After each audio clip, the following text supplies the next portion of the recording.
প্রিয় ভিউয়ার্স, আজকে আমি আপনাদের জন্য কোনো রেসিপি নিয়ে আসিনি। আজকে আমি আপনাদের জন্য একটা চিতল মাছ কিভাবে বেছে পরিষ্কার করে কাটতে হয় সেই টেকনিকটাই আপনাদের সাথে শেয়ার করব। দেখুন, এখানে বড় সাইজের একটা চিতল মাছ নিয়ে নেওয়া হয়েছে। একটা বড় চামচের সাহায্যে মাছের আঁশগুলোকে তুলে নেওয়া হচ্ছে।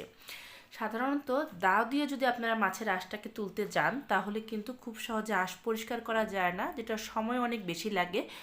আবার দেখা যায় আঁশটা ঠিক মতো প্রপার ওয়েতে উঠানোও যায় না।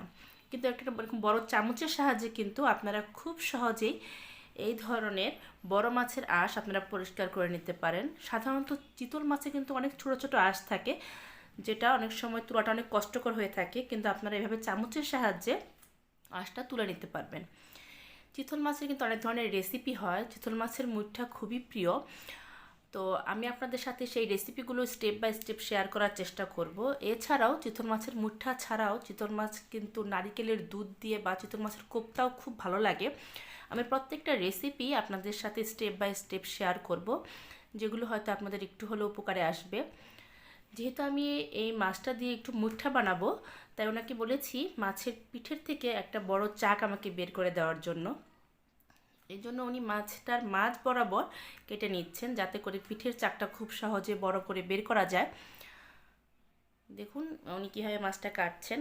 আপনারা কিন্তু চাইলে পরে বাসায় খুব সহজে এইভাবে চিতল মাছ পরিষ্কার করে তারপর কাটতে পারেন।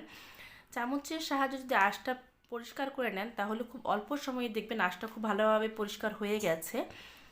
তারপর আপনারা মাছটাকে আপনাদের পছন্দসই আপনারা কেটে নিতে পারবেন। এখন উনি মাছের কাঁসাটা এভাবে কেটে নিচ্ছেন। যেহেতু মাছের পিঠের অংশটা আমি ওনাকে কাটতে না করেছি, উনি পিঠের অংশটা কোনো পিস করবেন না, ওটা আমাকে আস্তে দিয়ে দেবেন। আমি ওটাকে দিয়ে মুঠা বানাবো। আর পেটিগুলোকে সাইজ করে কাটা হবে। সাধারণত চিতল মাছের মুঠাটা খুবই ভালো লাগে, তাই পিঠের অংশটা যখনই আমাদের বাসায় আনে আমি একটু চেষ্টা করি ওটা দিয়ে মুঠা তৈরি করার।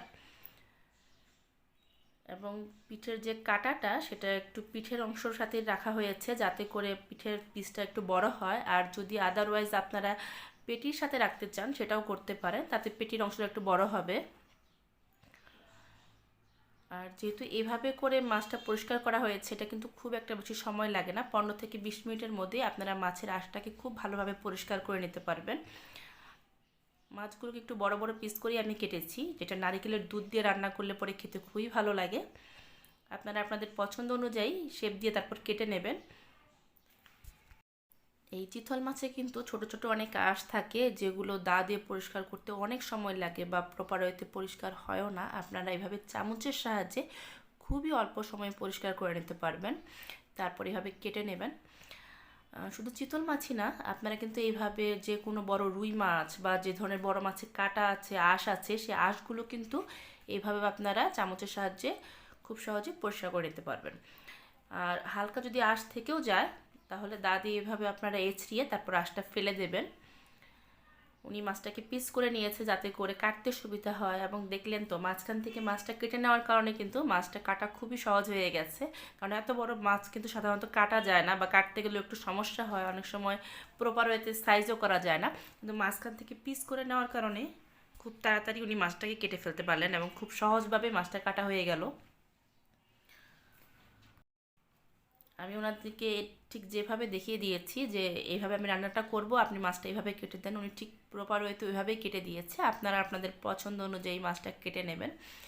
কিন্তু এই ধরনের বড় মাছ পরিষ্কার করাটাই বেশি ঝামেলা।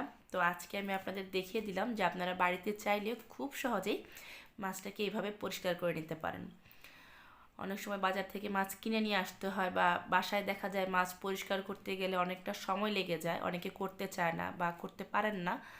কিন্তু বাসায় চাইলে পরে এখন থেকে এভাবে আপনারা খুব সহজে যে কোনো বড় মাছের আঁশ এভাবে পরিষ্কার করে নিতে পারবেন।